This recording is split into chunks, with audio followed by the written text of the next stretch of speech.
உங்க விருப்பப்படி life partner கிடைக்கணும்னா கீழே இருக்கிற லிங்கை கிளிக் பண்ணுங்க. உடனடியா ஃப்ரீயா ரெஜிஸ்டர் பண்ணுங்க.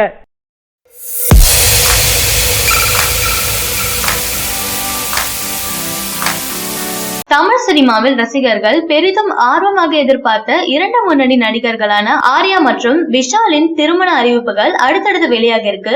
ஆர்யாவின் திருமண வேலைகள் படு பிஸியாக நடந்துட்டு வருது. விரைவில் திருமணம் நடக்க இருக்கு.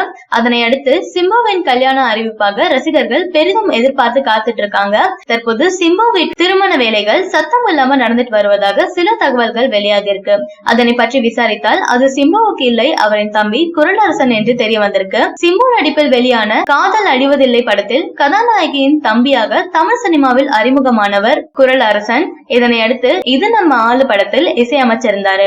இதையடுத்து சமீபத்தில் குரலரசன் இஸ்லாம் மதத்திற்கு மாறியதாக செய்திகள் வெளியாக இருந்தது. இது குறித்து அவரின் தந்தை டி ராஜேந்தர் தன்னுடைய மகன் மதம் மாறியதை வெளிப்படையாக அறிவிச்சிருந்தாரும். எந்த மதமும் சம்மதம் என நினைக்கிறதால என் மகன் மதம் மாறியதை சந்தோஷமாக ஏற்றுக்கொள்கிறேன் என கூறியிருக்காரு. அதற்கான உண்மை காரணம் இஸ்லாம் மதத்தை சேர்ந்த ஒரு பெண்ணை காதலித்து வருகிறார் என்று பேச்சு அடிப்படுது. எனவே குரலரசன் கூடிய விரைவில் இஸ்லாம் மதத்தை சேர்ந்த ஒரு பெண்ணை தான் திருமணம் செய்ய இருக்கார் என்ற தகவல் வெளியாக இருக்கு.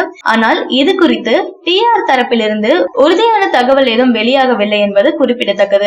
இதனை பற்றிய தகவல்கள் விரைவில் வெளியாகலாம் என தெரியுது. எதிர்பார்க்காத என்ட்ரி கொடுக்க போகும் தளபதி. தற்போதெல்லாம் தளபதி எந்த விழாவிற்கு வந்தாலும் அதுதான் ட்ரெண்டிங்கா மாறிடும்.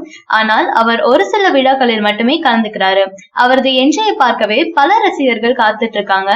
சமீபத்தில் ஒரு திருமண விழாவில் குடும்பத்துடன் கலந்து கொண்டிருக்காரு. அது அவருடைய பர்சனல் அசிஸ்டன்ட் மகளின் திருமணமா.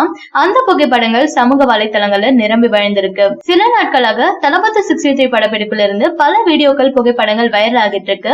அவர் ஒரு விருது விழாவில் கலந்து கொள்ள இருப்பதாக அந்த விருது வழங்கும் பிரபல மலையாள சேனல் அறிவிச்சிருந்தது. சமீப காலமாக எந்த விருது விழாவிலும் கலந்து கொள்ளல. அதிலும் அவரின் பேச்சுக்கு பலரும் காத்துட்டு இருக்காங்க. அவரின் பேச்சுதான் பல நாட்களுக்கு விவாதமாக இருக்கும். கடைசியாக சர்க்கார் ஆடியோ விழாவில பேசியிருந்தாரு. கேரளாவில் இவருக்கென பிரம்மாண்ட கூட்டமே காத்துட்டு இருக்காங்க. கண்டிப்பாக யாரும் எதிர்பார்க்காத விதமாக மாஸ் என்ட்ரி, மாஸ் ஸ்பீச் என இவரிடமிருந்து எதிர்பார்க்கலாம்.